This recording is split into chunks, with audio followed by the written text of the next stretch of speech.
Oi, gente, tudo bem com vocês? Bom, gente, vocês vão me desculpar. O último vídeo eu tive que parar do nada, porque eu tava tendo uma entrega, né? Porque eu preciso almoçar, né, gente? Brincadeira. Mas enfim, eu fiz uma pausa e vamos continuar de onde a gente parou, né? Evidentemente. Nós estamos estudando presente contínuo. Bom, onde que a gente parou? A gente parou aqui, ó. We're having breakfast. Nós estamos tomando café da manhã, né? Que temos have breakfast, have lunch, have dinner. Café da manhã, almoço, jantar. O verbo have, o que eu ia explicar antes do interfone tocar? O verbo have, ele termina com e. No tempo contínuo, né? Quando eu quero passar esse verbo para o gerúndio, eu tenho que acrescer ou acrescentar ing nesse verbo.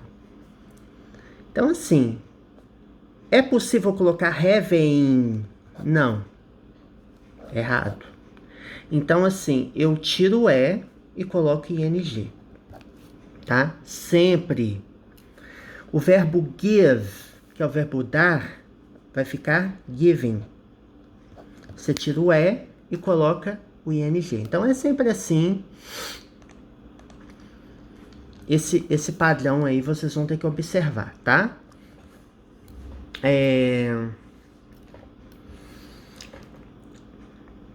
Vamos ver algumas outras características da escrita do verbo no tempo contínuo, né? Para a gente finalizar esse vídeo.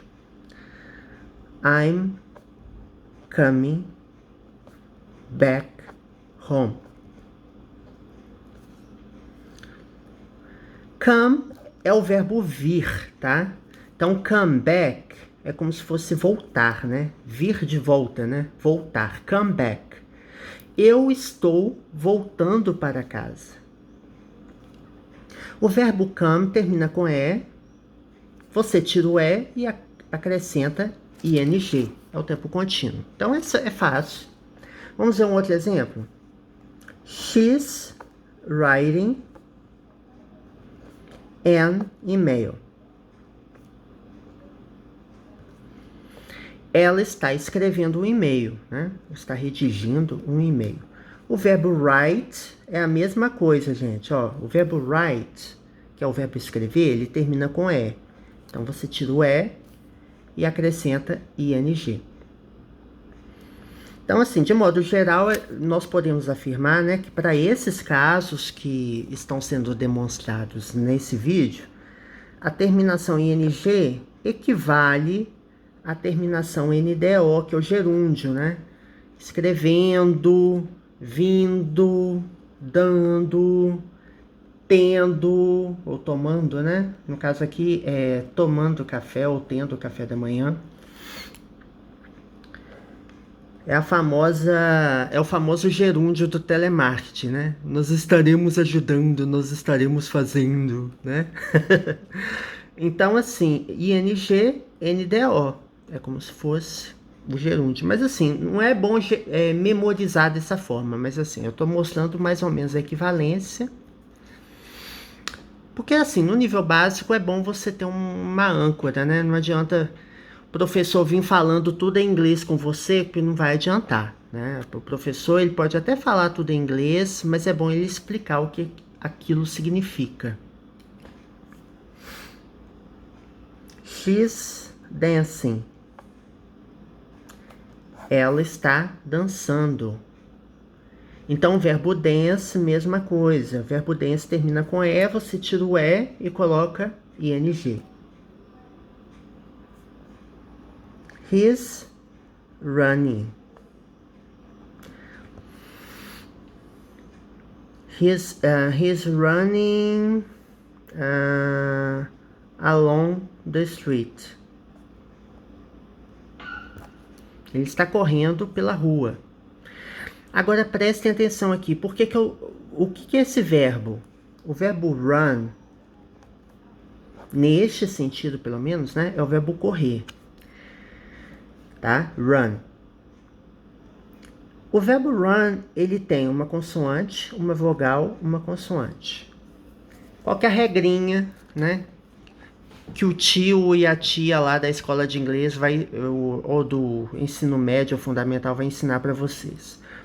Quando eu tenho uma sequência consoante, vogal, consoante, eu tenho que dobrar a última consoante antes de acrescentar ing. Running. Outro verbo, cut, é o verbo cortar.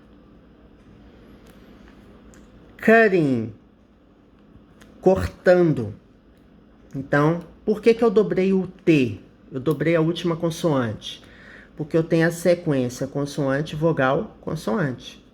Então, antes de acrescentar o ing, eu tenho que dobrar a última consoante, tá? Outro verbo, sit. Sit, sit down. Sente-se. Caso eu queira acrescentar ing nesse verbo para denotar uma ideia de continuidade, sitting, eu tenho que acrescentar, eu tenho que dobrar a última consoante, ó. Sitting. Eu dobro a última consoante porque eu tenho consoante, vogal, consoante, tá? Aí você me pergunta, Thales, por que você fala como se fosse R? Em inglês americano, pelo menos, né? Ao invés de eu falar cutting, você vai falar cutting, cutting. Americano, ele tem essa mania ou esse hábito de o som de T virar R, né? Então, sitting, cutting. Vamos pegar uma expressão aqui para vocês entenderem como que eles...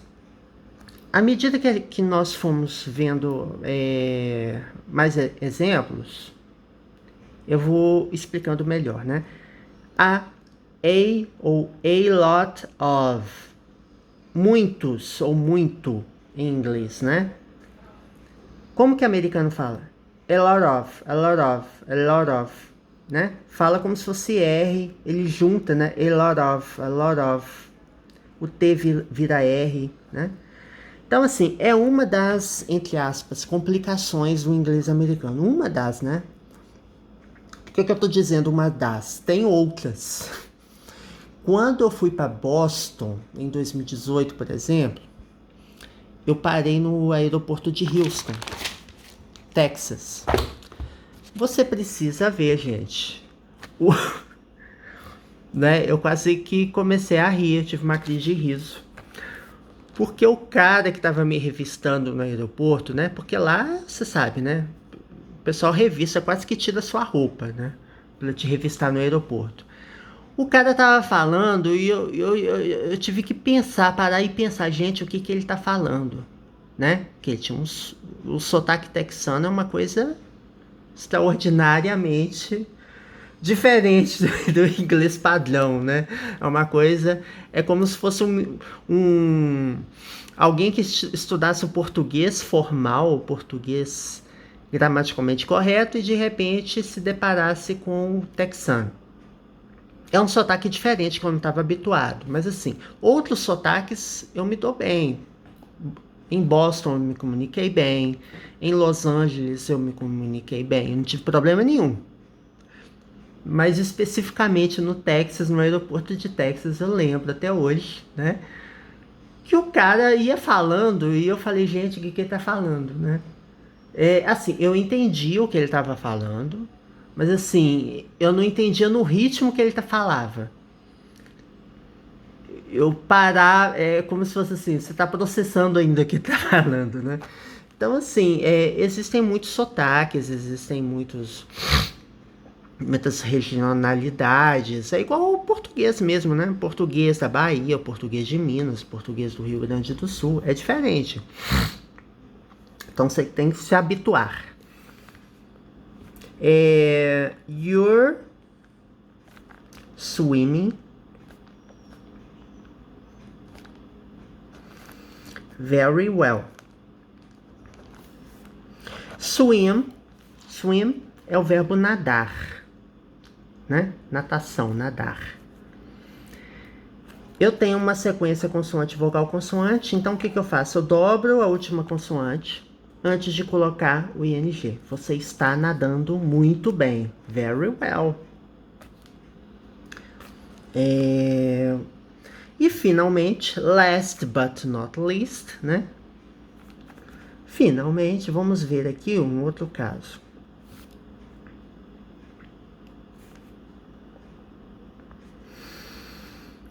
I'm lying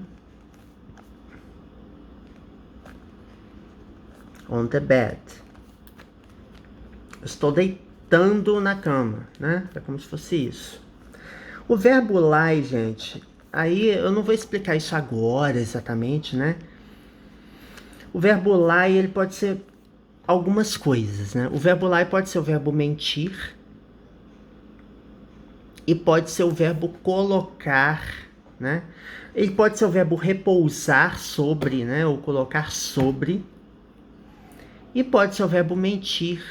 Então, assim, nesse sentido, é o verbo deitando, né? Eu estou deitando na cama, como se fosse isso.